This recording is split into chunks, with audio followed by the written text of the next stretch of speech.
Hello साथियों, मैं सुभाष तहे दिल से स्वागत करता हूं आपके चैनल एग्जामगढ़ में। साथियों, हम लोग उम्र संबंधित न्यूमेरिकल सॉल्व कर रहे थे।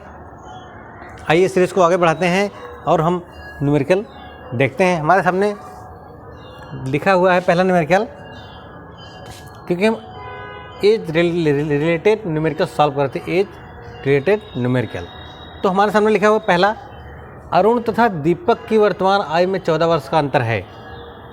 अरुण तथा दीपक की वर्तमान आयु, प्रेजेंट में वर्तमान आयु में 14 वर्ष का अंतर है। 7 वर्ष पहले इनकी आयु का अनुपात 5:7 था, 5:7। तो दीपक की वर्तमान आयु कितनी है? दीपक की वर्तमान आयु पूछ लिया या फिर अरुण की भी पूछ सकता है। तो पहले अरुण की दिया है, बाद में दीपक की दिया है। मीन्स ये अरुण के लिए है, ये दीपक के लिए है। तो चलो हम देखते हैं हमारा क्या कह रहा है कि दोनों में अंतर 7 वर्ष का है। तो प्रेजेंट टाइम की उम्र हमको निकालनी पड़ेगी और उसका अंतर कर देंगे। मीन्स एक में से दूसरा घटा देंगे, तो वही तो अंतर हो गया। तो मतलब ये 7 वर्ष पहले का दिया हुआ है। 7 वर्ष पहले ये हमारा 5x वर्ष का था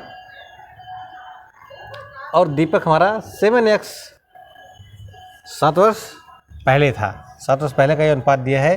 तो अनुपात दिया इसलिए हम XYZ लगा के मानेंगे। तो 5x मान लिए हैं, चाहे 5Z मान लो, 7Z मान लो, तो x मान लिए। तो ये 5x वर्ष के थे अरुण और दीपक हमारा 7x वर्ष का था। तो 7 वर्ष पहले था ये।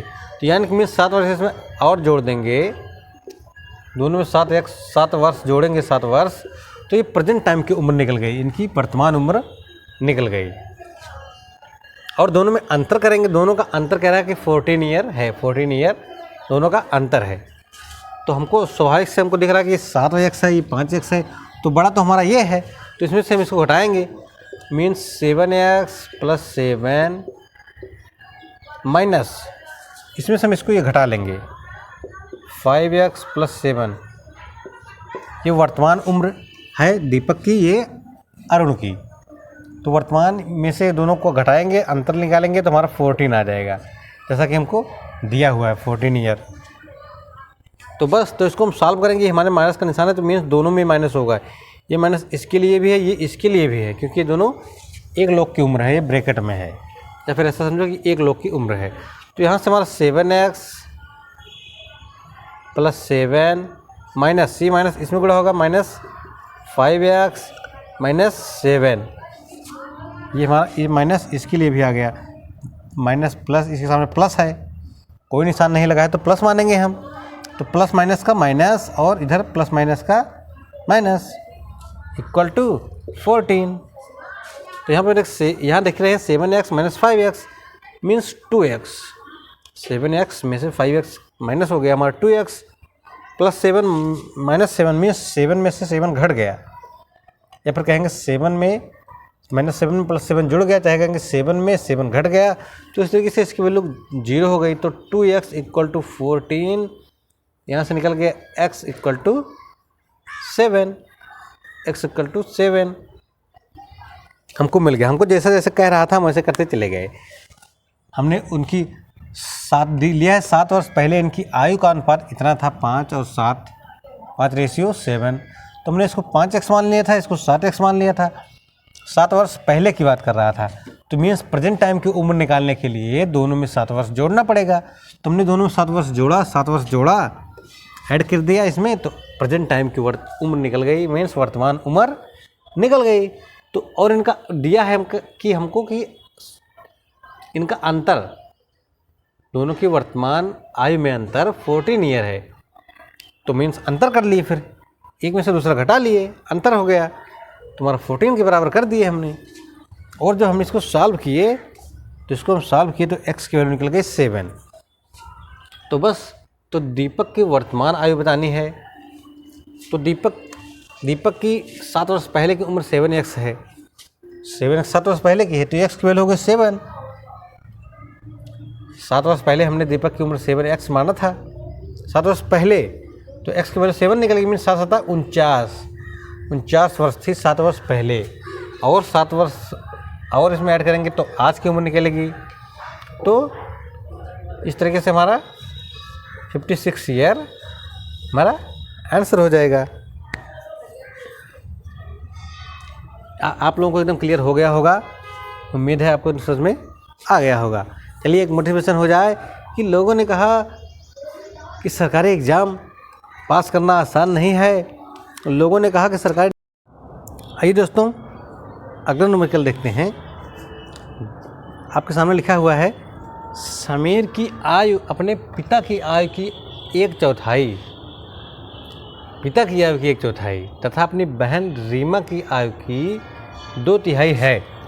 समीर, रीमा तथा उसके पिता की आयु का अनुपात ज्ञात करना है। उसके पिता की आयु का अनुपात ज्ञात करना है।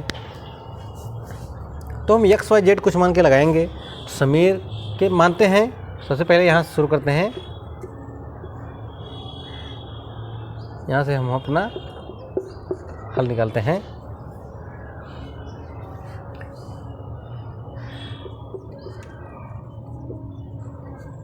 पिता की आयु हमने मान लिया है कि Z वर्ष, पिता की आयु Z वर्ष। तो क्या कह रहा है, समीर की आयु अपने पिता की आयु की 1/4 है। तो इस तरीके से हमको मिल जाएगा समीर की आयु बराबर Z/4, Z/4 वर्ष। और यहाँ पे क्या लिखते हैं कि तथा अपनी बहन रीमा की आयु की 2/3 है। रीमा की आयु से 2/3 है, मीन्स अगले पॉइंट में क्या लिखते हैं, समीर की आयु बराबर 2/3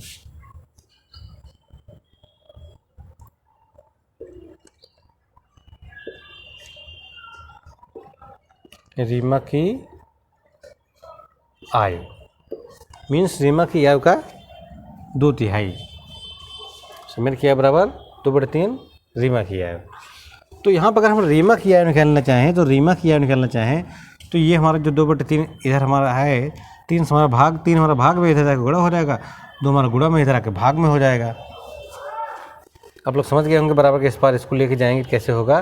तो हमारा रीमा की आयु भी निकल जाएगा।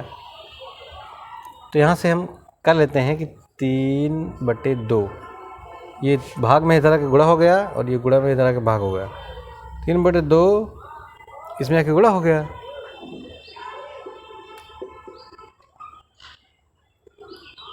तीन बटे दो समीर की आयु बराबर है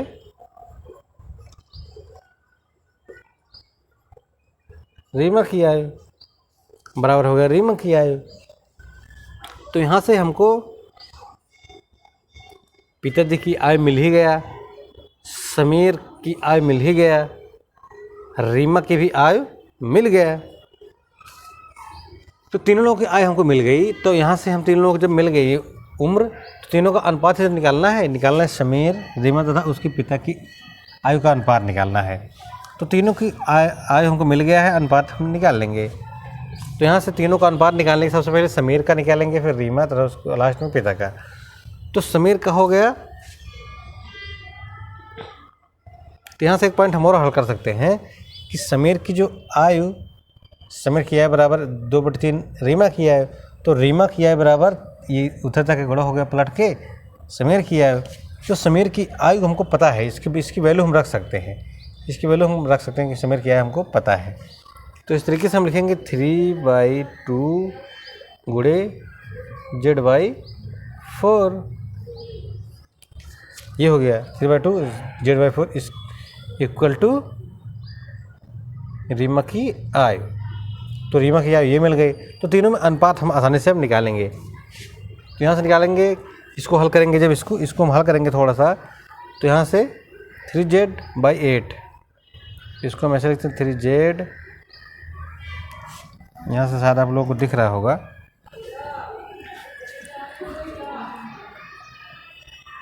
यहाँ पे हम थोड़ा सा और आगे लिखेंगे। यहाँ पे इसके आगे लिखेंगे, क्या लिखेंगे कि 3Z/8 इक्वल टू रीमा की आयु, रीमा की आयु हो गई इतनी। तो चलो अनुपात निकाल देते हैं। यहाँ पे समीर सबसे पहले लिखेंगे जेड, समीर का अनुपात हो गया Z/4, Z/4। रेशियो कर देंगे रीमा का क्या होगा 3Z/8। रेशियो हो गया Z, जो हो गया पिताजी का। ये तीनों का अनुपात हो गया। अगर हमको ऐसा विकल्प में दिया है तो हमारा यहीं पे हमारा आंसर हो जाएगा, मगर हमको ऐसा विकल्प में देगा नहीं। और हम इसको थोड़ा साफ साफ लिख देना कि नहीं तो आप लोग इसको 32 समझ लेंगे। 32 ये हमारा Z है, Z। तो इसको हम सॉल्व करेंगे। अनुपात वाला चैप्टर भी हमने पढ़ाया नहीं है, हम पढ़ाएंगे, आप लोग को डिटेल में समझ में आएगा, मगर फिर भी इसको हम अच्छे से समझाने की कोशिश कर रहे हैं। आप लोग ध्यान से समझिए। ऐसा अगर हमको कोई ऑप्शन मिल जाए कि तीनों में रेशियो निकालना है और ये सही बटा में दिया हो, भिन्न के रूप में दिया हो, तो सबसे पहले हम क्या करेंगे, एलसीएम लेके हर बराबर कर लेंगे। तो हर बराबर होने के बाद तीनों का हर सेम हो जाएगा। एलसीएम लेंगे जब तीनों का हर सेम हो जाएगा और ऊपर की जो वैल्यू होगी वही उनका रेशियो होगा। तो यहाँ पे 8 है, यहाँ पे 4 है, यहाँ पे 1 है, मीन्स इसको Z/1 कह देते हैं। तो यहाँ पे 1 है। तो इस तरीके से हम देख रहे हैं कि 8 और 4 मीन्स दोनों का लासा निकालेंगे हमारा 8 आएगा। दोनों का एलसीएम निकालेंगे तो 8 आएगा। तो आप लोग को हमने डिटेल में बताया हुआ है, एलसीएम का चैप्टर हमने पढ़ाया है। आप लोग उसमें अगर नहीं समझ पा रहे हैं कैसे निकलता है एलसीएम, तो आप लोग उसको देख सकते हैं। चलिए, तो यहाँ पे ये 8 आ गया, तो इसको भी 8 बनाना है, इसको भी 8 बनाना है। इसको 8 बनाने के लिए इसमें हम 2 से गुणा करेंगे, मीन्स तो ऊपर भी 2 से गुणा हो जाएगा। तो यहाँ पे इसकी वैल्यू हो जाएगी 2Z/8, ऐसा कहते हैं। Ratio 3Z/8 ratio 8Z/8। LCM 8 हो गया, इसको भी 8 बनाए। 8 का बना 2 से गुणा किए, इसको तो 8 होगा, 2 ऊपर भी चला गया गुणा होने के लिए, तो मीन्स 2Z। यहाँ पे तो 8 है ही, इसको कुछ करना नहीं है। इसको 8 बनाने के लिए 8 से यहाँ गुणा करेंगे तो 8 यहाँ पे गुणा होगा, मीन्स 8Z। तो रेशियो हमारा निकल गया 2/3/8, 2/3/8, यही हमारा आंसर हो गया। ये रेशियो का चैप्टर आप लोग पढ़ेंगे तो अच्छी समझ में आएगा। तब तक आप इसको, फिर भी हमने इसको अच्छे से बताया ताकि आपको एकदम से क्लियर हो जाए कि हम रेशियो में, अगर रेशियो टाइप में कुछ हमको दिया गया है तो हम उसको कैसे सॉल्व करेंगे। चलिए आइए हम अपना दूसरा न्यूमेरिकल देखते हैं। हमारे सामने अगला न्यूमेरिकल लिखा है, एक स्त्री की आयु अपने पुत्र की आयु से तिगुनी है। एक स्त्री की आयु अपने पुत्र की आयु से तिगुनी है। 5 वर्ष पूर्व, प्रेजेंट टाइम की बात कर रहा है कि तिगुनी है। 5 वर्ष पूर्व पुत्र की आयु अपने पिता की आयु, यहाँ पे स्त्री की बात कर रहा था, यहाँ पे पिता की बात कर रहा है कि 5 वर्ष पूर्व पुत्र की आयु अपने पिता की आयु से, आयु का 1/6 थी 5 वर्ष पूर्व। मीन्स पिता पुत्र से 6 गुना बड़ा था, या फिर ऐसा कह सकते हैं कि पुत्र अपने पिता का 1/6 था। 1/6 मीन्स 6 में से 1 मीन्स 6वां भाग, या फिर ऐसा कहो कि पिता 6 गुना बड़ा था। यदि उसका पिता उसकी माता से 5 वर्ष बड़ा हो, यदि उसका पिता उसकी माता से 5 वर्ष बड़ा हो, तो पुत्र की वर्तमान आयु माता से भी 5 वर्ष बड़ा है पिता। तो चलो हम यहाँ पे मानते हैं, यहाँ पे हम हल करते हैं इधर से, एक तरफ से पुत्र हमारा x वर्ष, हमने माना पुत्र x वर्ष, तो माता हो गई 3x, क्योंकि दिया है स्त्री की आयु अपने पुत्र की आयु से तिगुनी, तो मीन्स 3 गुना हो गई माता जी। और पिता हो गया हमारा 3x + 5। ये कहाँ से मिल गया, हमको दिया है कि उसका पिता उसकी माता से 5 वर्ष बड़ा हो, तो 5 वर्ष बड़ा है मतलब पिता, तो माता से भी 5 वर्ष बड़ा, मीन्स माता की उम्र में 5 वर्ष ऐड कर दिया। तो इस तरीके से तीनों की वर्तमान आयु निकल गई। अब आगे क्या कह रहा है, आगे जो कहेगा वो करते जाएंगे, हमारा आंसर निकलेगा। कह रहा कि 5 वर्ष पूर्व पुत्र की आयु अपने पिता की आयु का 1/6 थी। 5 वर्ष पूर्व पुत्र की आयु पिता की आयु का 1/6 थी। तो चलिए 5 वर्ष पूर्व चलते हैं, तो x - 5, 5 वर्ष पूर्व जो है पुत्र हमारे x - 5 वर्ष का हो गया, और पिताजी 3x + 5 वर्ष के हैं प्रेजेंट टाइम में। 5 वर्ष पूर्व में से 5 वर्ष घटा देंगे तो ये पिताजी की उम्र हो गई। तो इसमें क्या रहा है कि पिता की आयु का 1/6 था, मीन्स पुत्र जो है 1/6 था पिता की आयु का। या फिर ऐसा कह सकते हैं कि 6 गुना हमारा पिताजी की उम्र ज़्यादा थी पुत्र से। या फिर ऐसा कह दो कि पुत्र की उम्र 1/6 थी। कहने का मतलब अगर इसमें हम 6 से गुणा कर देंगे तो दोनों बराबर हो जाएंगे। पुत्र की उम्र 6 गुना कम है, 6 मतलब 6 गुना नहीं 1/6, 6वां भाग कम है। ये 6वां भाग पुत्र की उम्र कम है पिता से, तो 6वां भाग कम है तो 6 से इसमें गुणा कर देंगे तो दोनों हमारा बराबर हो जाएगा। तो इस तरीके से अगर इसमें 6 से गुणा कर दें तो दोनों हमारे बराबर हो जाएंगे। बराबर का निशान लगा दिया हमने इसके बीच में। अब तो अब इस तरीके से 6 पंचे मतलब 6x - 30, 6 से दोनों में गुणा होगा। 6x - 6 पंचे 30 = 3x प्लस 5 में से -5 हो गया, मीन्स 5 में से 5 घट गया, तो इसकी वैल्यू हो गई 0, इसकी वैल्यू हो गई 0। इस तरीके से यहाँ बचा हमारा 3x। तो 6x - 30 = 3x, तो 6x - 3x, क्योंकि इधर बराबर के इस पर प्लस में है, इधर जाके माइनस में हो गया, और ये बराबर के इस पर प्लस माइनस में, इसकी इधर जाके प्लस कर देंगे। तो 30 मीन्स हमने x को एक तरफ कर लिया और गिनती जो हमारी संख्या थी उसको एक तरफ कर लिया। तो इस तरीके से 6x में से 3x घट गया तो 3x बचा। 3x = 30, तो x = 10। 3x = 30 तो x = 10, x = 10। तो x हमने माना था पुत्र की आयु, हमको बताना भी है मत। तो पुत्र की वर्तमान आयु बतानी है, वर्तमान आयु ये है और 5 वर्ष बाद की आयु ये थी x - 5। तो इस तरीके से यही हमारा आंसर हो गया। x मीन्स पुत्र की आयु 10 वर्ष है। माता की पूछ लेगा तो माता 30 वर्ष हो जाएगी, पिता की पूछ लेगा तो पिता हमारा 35 वर्ष का हो जाएगा। आपको क्लियर हो गया होगा। वीडियो आपको पसंद आया होगा तो वीडियो को लाइक कर दीजिए, दोस्तों के साथ ज़रूर से ज़रूर शेयर कर दीजिए। चैनल पे नए हैं तो सब्सक्राइब जरूर कर लीजिए। मिलते हैं अगले वीडियो में, तब तक के लिए जय हिंद।